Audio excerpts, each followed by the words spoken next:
estas son las compras mensuales del Banco Central.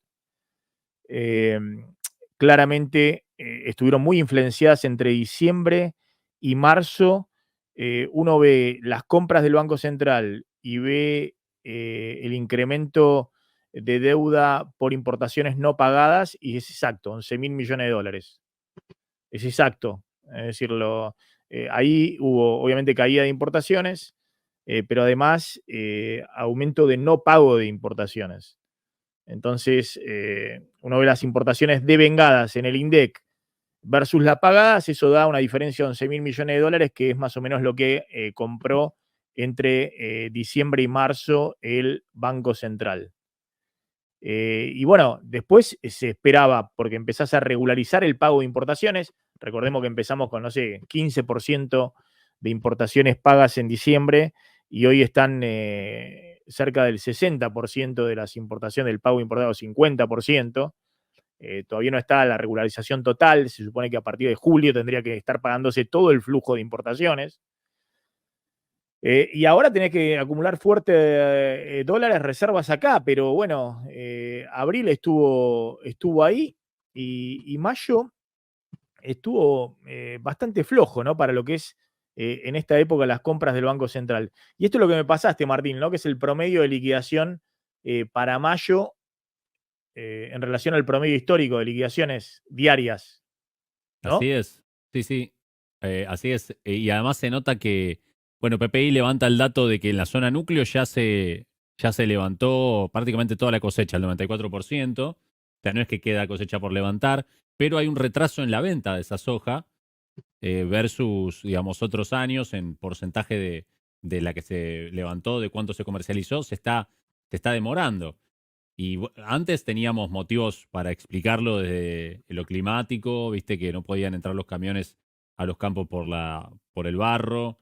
Había distintos motivos, ¿no? Pero ahora eso ya no está más. Entonces, sin ese factor, se empiezan a buscar cuáles son los factores detrás del retraso que estamos teniendo en este mes, deberíamos estar en números muy altos, ¿no? Porque, bueno, ahí vemos todos los años, es el mejor mes o uno de los mejores meses para la liquidación.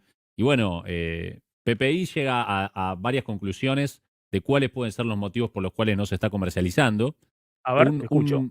Sí, por un lado, hay un menor spread entre la tasa de interés y el crawling peg. O sea, como la tasa de interés para pedir prestado está muy cerca de la tasa del crawling peg, que es la tasa a la que sube el dólar oficial, o sea que es la expectativa de evaluación que tienen ellos. Digamos, si ellos esperan y no venden, ¿a cuánto, o sea, cuánto va a subir ¿Cuál el es el dólar? costo de oportunidad que tienen? ¿Cuál es Claro, el costo de oportunidad que tienen? sí, bueno, Y es muy bajo. vos fijate que acaba de decir Luciano que le ofrecieron, creo que era 28 TNA para endeudarse. Entonces, hay un momento en el cual el empresario dice, Y eso es 2.3, más o menos, es casi el crawling peg, es 2.3 mensual. claro, entonces dicen, en vez de vender, me quedo dolarizado, me quedo con el stock y si necesito pesos, me endeudo en pesos a esa tasa tan baja, casi tan baja como la del crawling peg. Si el Entonces, dólar sube bueno, más se del endeuda. 2% mensual, porque creen que va a subir más, gané. Exactamente. Entonces no les conviene vender, les conviene, si tienen necesidad de capital, endeudarse directamente, apalancarse en pesos. Y además hay dos cuestiones también que son un incentivo para seguir esperando. Una vez que salga la ley bases y otro es que suba el precio de los granos producto de los problemas que hay en Brasil, de las inundaciones. Entonces esas cosas llaman a esperar y no a vender. En definitiva, bueno, esas son algunas de las conclusiones a las que llegan que podrían ser, pero bueno, la realidad es que ahora es la temporada alta y no estamos viendo un ingreso de reservas como vimos los años anteriores, ¿no? Así que habría que ver en qué medida esto implica algo que el gobierno tenga que recalcular hacia adelante en los Excel que hicieron con anterioridad. Vos sabés que dos cosas respecto a esto, ¿no? Una, bueno, lo que se ve ahí es que el promedio de liquidación para mayo, incluyendo años muy buenos, ¿no? Y años muy malos, ¿no? Incluyendo el 2020 de la pandemia, incluyendo las sequías, ¿no? 2018. Bueno, está en 158 millones diarios y están liquidándose 120. Pero fíjate, esta es la preocupación. El año pasado fue el año de la sequía. En mayo liquidaron 195. El año de la sequía, acá 120, ¿no? Sí, Esa es la preocupación de que viene muy, pero muy lento, muy, muy lento. Y la idea, y ya está prácticamente finalizada, ¿no? Toda la cosecha. Es claro, decir, que casi esto el 94%. está todo en los hilo bolsa. Así es. O sea, ya se Para, sacó del campo, pero no apareció por el Banco Central. O sea, ¿dónde va a estar? Está en el sí, silo bolsa. no están vendiendo a las cerealeras para exportar, ¿no? Están acopiando, va a acopio, digamos, ¿no?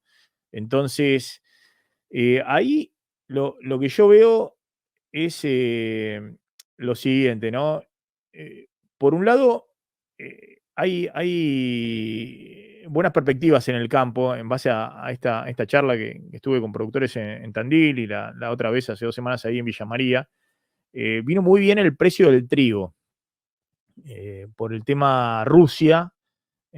Rusia, Ucrania y sobre todo Rusia, repuntó mucho el precio del trigo y eso quedaba algo de trigo remanente, fue lo que ingresó, no sé, fines de abril y en algunos días de mayo. Y además, bueno, es lo que se empieza a sembrar ahora, entonces ahí hay una buena perspectiva.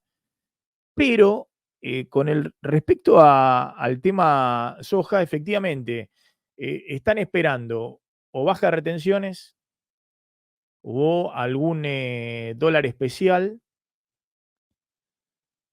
o una mejora de los precios, ¿no? Y lo que dicen los expertos del sector, y de hecho están los productores y están las cerealeras, ¿no? Las cerealeras tienen cada uno, eh, no sé, economistas especializados, puestos en la mira, analizando todos los mercados y demás, que la soja no está para mejorar mucho ahora, está que mejoró el valor con las inundaciones en Brasil y ahí se quedó, entonces que no deberían esperar eso.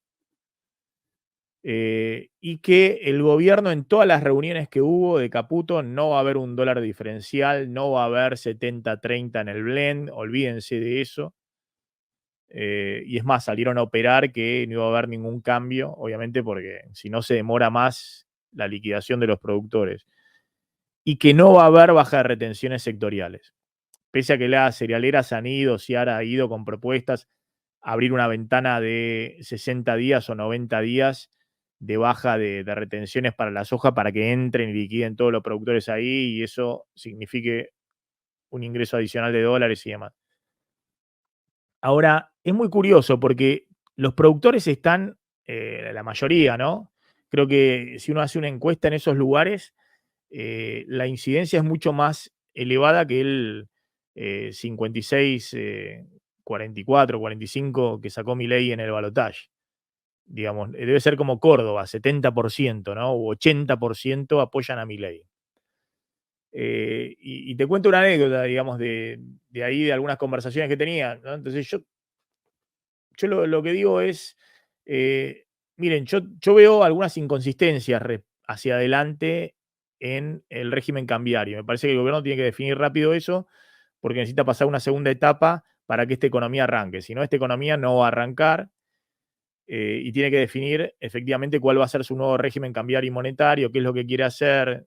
eh, Eso lo va a definir en algún momento si va a un acuerdo con el fondo, pero el fondo no le va a dejar que siga en este esquema del crawling, de la tasa de interés real negativa. Es decir, tiene que definir el gobierno qué es lo que quiere hacer, bajar la incertidumbre y decir, bueno, ordenamos ahora la macro, recompusimos reserva, limpiamos pasivos remunerados del Banco Central. Bueno, ahora queremos ir hacia allá.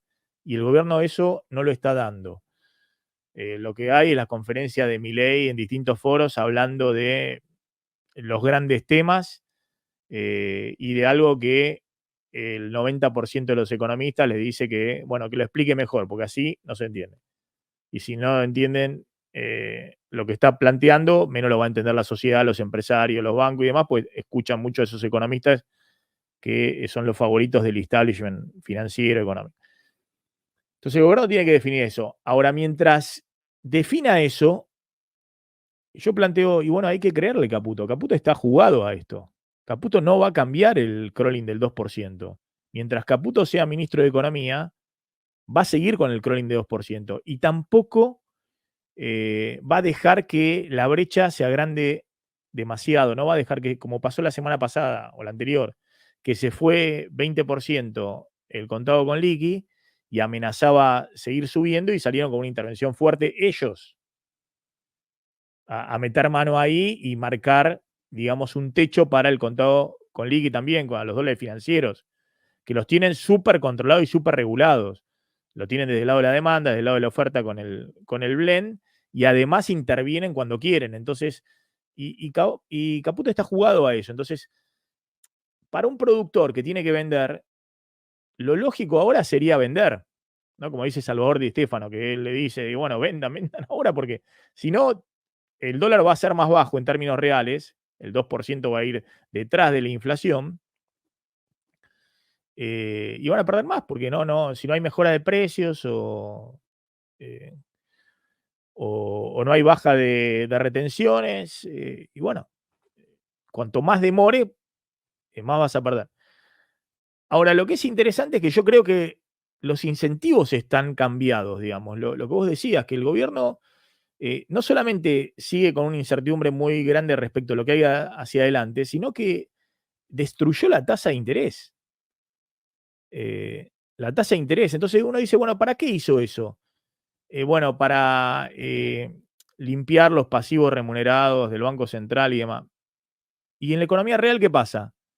Bueno, lo que me decía un empresario, bueno, lo quiere hacer el gobierno para que la gente salga directamente a liquidar sus pesitos en vez de comprar dólares, no sé, y con esos pesos ir y, no sé, y pagar la cuota del colegio de los chicos, lo que fuera, lo que están en los bancos, porque si, o, no podés ahorrar con eso, no podés postergar consumo con eso. Eso ya no puede ser ahorro si estás perdiendo en el banco. Están pagando 2,3%, no te cubre la inflación, el dólar se movió más, no podés quedarte con eso como ahorro. Entonces, y del lado de los productores, y bueno, si está toda la incertidumbre para adelante, y bueno, toman tasa en pesos y se quedan esperando, como hace la gente que tiene los dólares en el colchón o que tiene algún ahorrito en dólares y se queda esperando. ¿Para qué lo va a sacar ahora si no hay ese clic? El gobierno te dice, bueno, van a perder, porque los productores van a perder, los que tengan los dólares en el colchón van a perder. Bueno, está bien, explícame cómo sigue la cosa. Y después yo decido. Y te digo una cosa más. eh, en alguna charla que he tenido ahí me dice, bueno, pero Maxi, ustedes no deben decir una cosa más optimista para, ¿no? Porque son todos mileístas. Antes eran todos macristas, bueno, la mayoría ahora está con Milei, ¿viste? Macri quedó en el olvido dentro de los productores agropecuarios. Yo cuento lo que veo como inconsistencia, pero les estoy diciendo que más allá de que si uno le cree o no a Milei o tiene la camiseta de Milei, crean que Caputo se va a inmolar por esto, es decir, créanle que este va a ser el camino. ¿Qué hacen ustedes con su bolsillo? Porque es muy curioso el tema, porque ahora de nuevo estamos en la discusión. El kirchnerismo creía que los productores de soja no le vendían porque estaban en contra del gobierno, que es lo mismo que decir que el año pasado los que compraban dólares eran todos macristas o mileístas. Bueno, en la época de Cristina decían No que era, subían el aire acondicionado porque pero estaban pará, en contra del no eran gobierno. kirchneristas los que compraban dólares, eran macristas, eran kirchneristas, eran mileístas, no importa. El año pasado todos compraban dólares para refugiarse. Pablo Echarri también Entonces, compraba dólares. bueno, todo el mundo compraba dólares para Ah. refugiarse. Todo el mundo que tenía algún excedente de peso o lo consumía, compraba bienes o dólares, porque esos eran los incentivos de cómo estaban jugados. Ahora, hoy se da esta paradoja donde los productores de soja no largan la soja, son la gran mayoría mileístas, plantean que efectivamente esta es una oportunidad y demás, pero una cosa es el corazón y otra cosa es el bolsillo. Y el bolsillo depende de cómo se alinean los incentivos y cómo se alinean.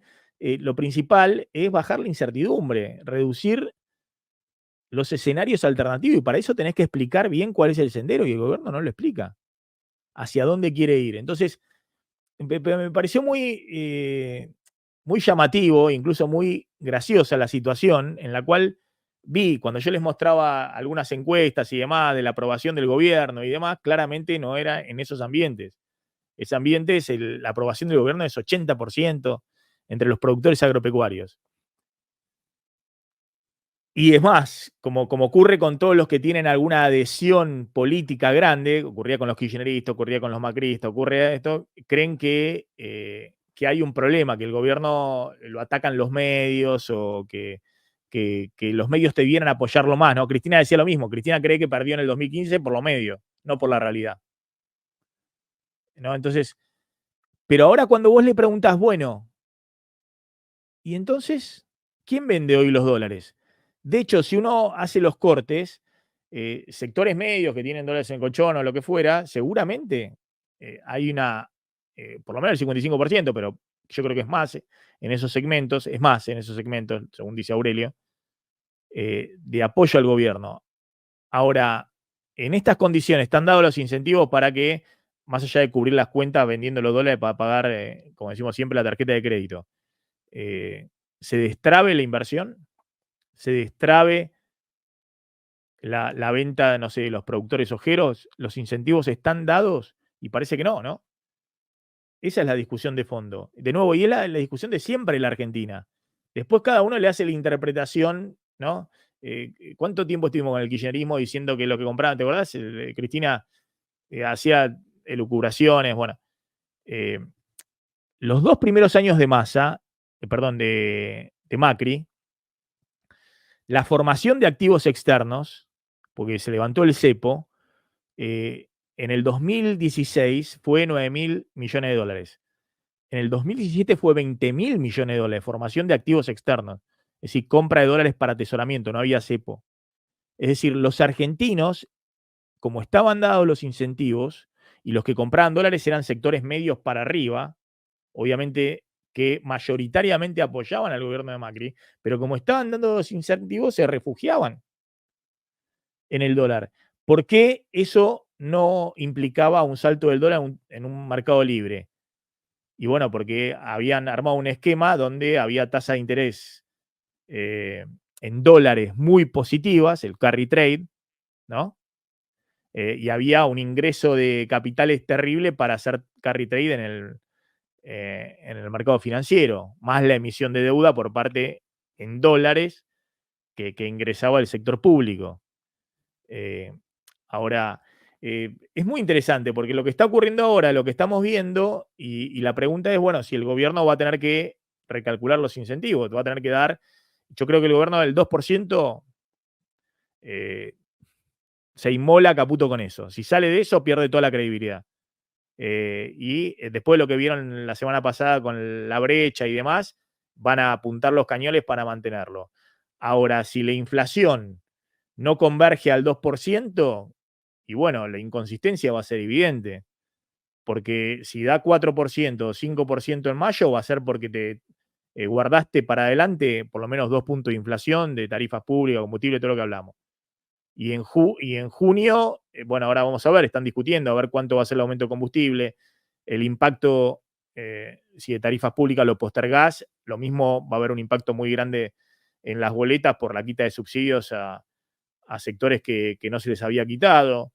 Las prepagas ya vienen con los aumentos, a ver si ya empiezan de nuevo en junio o en julio con el aumento por el ajuste inflacionario pasado, digamos que es mucho mayor, no sé si es el aumento de abril, es 8,8. Entonces, yo veo que ahí hay una inconsistencia que es muy evidente y en parte con la memoria que hay de los argentinos se internalizan las decisiones económicas.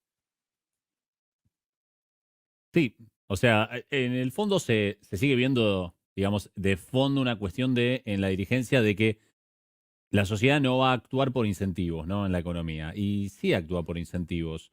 Hubo una frase que me llamó mucho la atención de Caputo en su última aparición donde le decían si porque viste que ellos dicen que todo lo que están haciendo es de mercado y no hay rompimiento de contratos, y le dicen, che, y los de Camesa, y él Mm. dice, bueno, pero acá, en este proceso donde agarramos el país tan mal y no sé qué, todos tienen que poner un poco el hombro. O sea, eh, digamos, la población sufre de caída del poder adquisitivo y demás, y bueno, entonces tienen que poner el hombro. En definitiva, está diciendo, tienen que perder a propósito para apoyarnos, digamos, aunque sea en contrario el incentivo. Y ahí, de nuevo, están cayendo en algo que todos los gobiernos de alguna manera cayeron, con distintas ideologías, digamos. Los gobiernos peronistas siempre plantean que no hay que comprar dólares porque es antipatria, digamos. Entonces hay que ser patriota y no comprar dólares. Y hasta Pablo Echarri, yo te decía recién en joda, que es el más kirchnerista del mundo, por decir de alguna manera, también compraba dólares, y la propia Cristina reconoció que compraba dólares. O sea, la billetera y el corazón van por carriles diferentes siempre. Vos no podés apelar al corazón para la macroeconomía. O sea, los generadores de electricidad que pierdan guita porque que pongan el corazón con nosotros, después que todo el mercado coloque la plata a tasas del 2% y medio mensual. Bueno, empomémonos, ya está, ¿viste? Y confiemos en que van a bajar la inflación al 2% cuando el último número que tenemos es de 8,8. eh, Mm. Eso no termina funcionando nunca. O sea, todos van a actuar por sus incentivos. Y en definitiva, por más explicación que dé el presidente, el ministro de Economía respecto del atraso cambiario o no atraso cambiario, del rumbo, lo que sea, cuando están en el mostrador, los actores de la economía, si no quieren vender, si no quieren comprar, no hay relato, digamos, que supla eso. Cuando Milei hizo esa conferencia en la que, ¿te acordás que fue hace 2 semanas, creo que ya cuando estaba entrando, le dijo a los periodistas, ahora les voy a responder a los que hablan de atraso cambiario? Y se dedicó a hablar de eso toda la reunión. Sí, En sí, sí, definitiva, sí, estuvo daba varias conferencias con eso, ¿te acordás eh, que estuvo varias conferencias? todas explicaciones teóricas daba. Y flujo mata fundamento. Si cuando va el productor o la cerealera a vender y dice, a ver cuánto me da, no me da el número, chau. Por más que sea fanático de mi ley, no va a vender. Así como Echarri va a comprar dólares, aunque sea fanático de Cristina. El bolsillo, digamos, es independiente. Bueno, les hablé con el corazón y me respondieron con el bolsillo. Es eso aplicado a todo, digamos. El bolsillo va por un lado y el corazón va por el otro lado. Así que si no están los incentivos alineados, las ruedas, los engranajes de la economía no se van a mover en el sentido que el gobierno necesita. Y bueno, lo estamos viendo ahora con la liquidación del agro, entre otras cosas.